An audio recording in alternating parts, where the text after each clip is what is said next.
Okay, so back to the same point again. I'm not sure if this is even 3 or 4 on his. It was 4 on hers. I'm not sure what number this is on his. But I'm down to showing a limited time again. I can't get a full 15. And when I'm done with this, I'll probably move some around again, make some more space again, and create some more time so I can have like one little final, just video, basically just overviewing everything at the end. When I was with the plaintiff in 2018, he spanked the children on every night on multiple occasions. I confronted him about my concerns. The plaintiff would reply, "They're my children, I'll do what I want."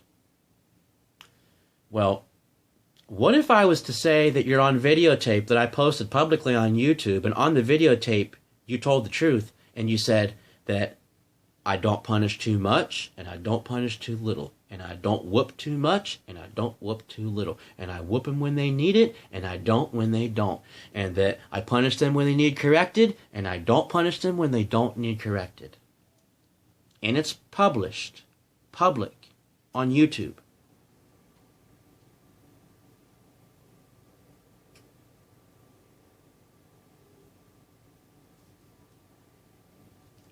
I think you forgot. I think you may have forgot.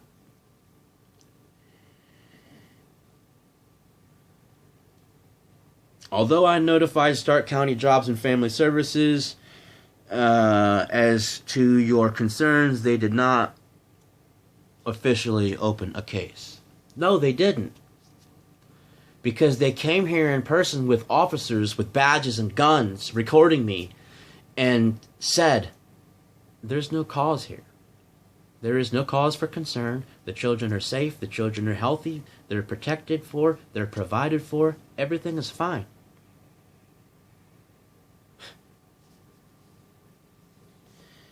So, once up here, you say, "Oh, the plaintiff did not take the children to the dentist until Jobs and Families got involved in 2018. That's number 7. Number 8 says, the plaintiff was told to take Honor speech therapy and did not take him until Jobs and Family Services got involved with the family in 2018. Line number 13 says, "Although I notified Stark County Jobs and Family Services as to your concern, they did not officially open a case." What? Listen, 7 and 8 doesn't equal 13, okay? 6 and 7 does. But in line 7 and in line 8 contradicts line 13 on your own signed, duly sworn, purged affidavit. I can't even believe this. For real? I'm very concerned for the welfare of my children and believe it's in their best interest to be in my custody.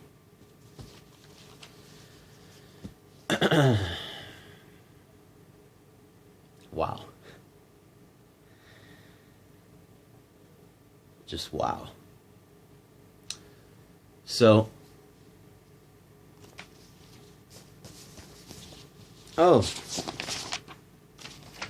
those are the differences between his and hers, and the rest of these are all the same on his and hers. There's an affidavit of income and expenses that is not filled out. It doesn't give any information. It can't be used for what it's supposed to be used for because it's mostly blank and left empty.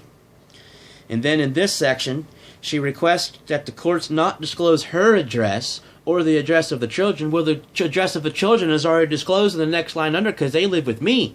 You're withholding your address from anybody of knowing which mountain you live on and wherever that may be in whatever county of West Virginia that is.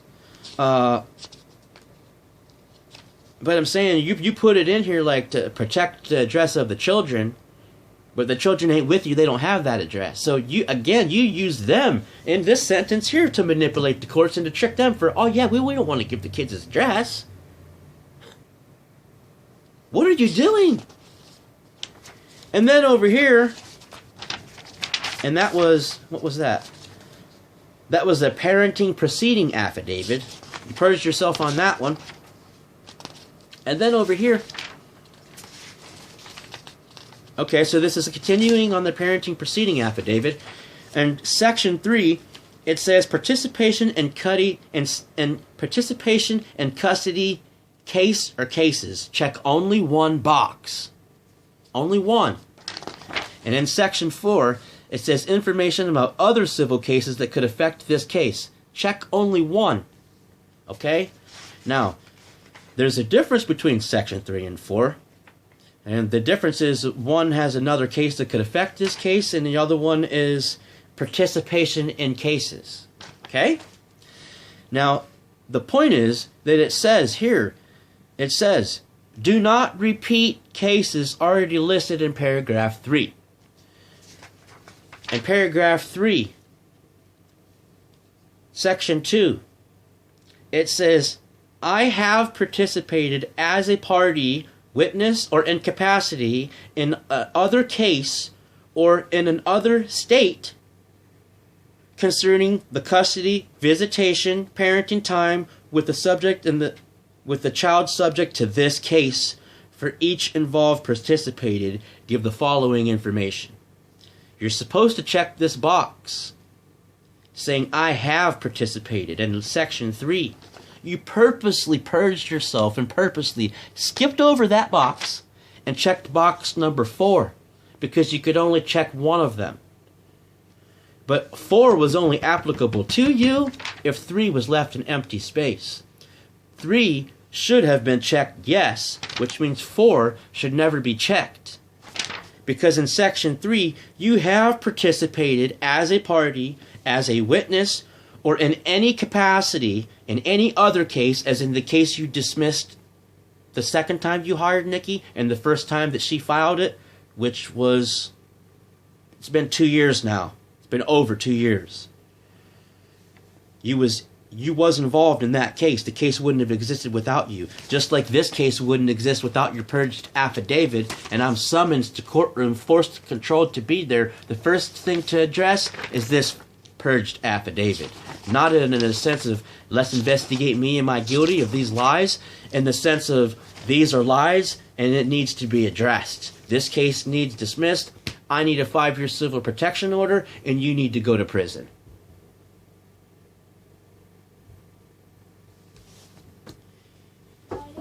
Just a second, bud. Okay. So again, it's purged again. And then, on the health insurance affidavit, it's purged again. It's purposely deceptive to deceive the courts. You're manipulating the courts through your deception. You're attempting to seduce the courts to get what you want, which is first, the court ordered an approved visitation, so that whatever happens after, you don't even have to show back up. You can just hide on a mountain in West Virginia and never be captured for your crimes. This is illegal. This is illegal. Are your children currently enrolled in a low-income government-assisted health care program? She checked yes. You would have no idea about that. Now that may be correct or may not be correct, but you personally would have no idea. And also it gives a side of mother and father, and you checked it on the mother's side, which if they are covered, it would be because they're covered under me, not you. You don't cover any insurance of the children, and you never have since they've been born. And you never will. Because it's written in the order that just like you pay 0 child support, so you get 0 visitation, and you have 0 rights, it's also written that their insurance is covered by me, so you'll pay anything that the insurance doesn't pay, which is 100%. And we set it up that way so that A, you wouldn't be accountable because we both know that you're irresponsible. And B, because I'm responsible, that I would be held accountable for taking care of them. You're purposely misleading the judge in this. Are you enrolled in any individual? Are you enrolled in an individual non-group or COBRA health insurance? No. Now, this one here is blank. It's left blank. There's no check yes or no. Are you enrolled in a health insurance plan or a group of employer organization? It's left blank. There's no yes or no. If you check yes, then we know she's employed. If you check no, well, then we know that she's unemployed. So, you see what I'm saying? Either she's busy being lazy, being unemployed, or she's busy being employed, living a life that's free and clear of any responsibility of her children, which is what she wanted, to live her life free and clear of responsibility of the children that she said that she never wanted.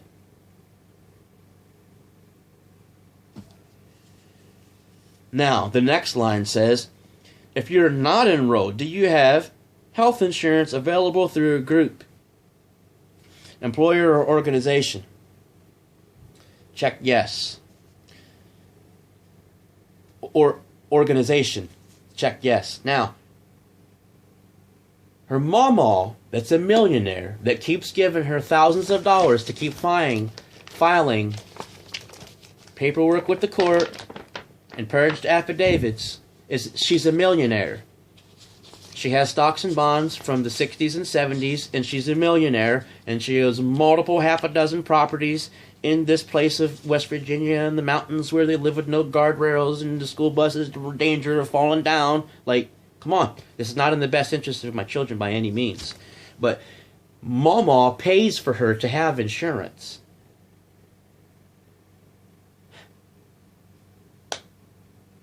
Mama pays for everything. You left your mother when her boyfriend was going to molest you, and you was raised by somebody that spoiled you forever. And your middle sister left after the molestation and went to the other aunt. And the youngest sister was molested and disowned by the mother for telling the police.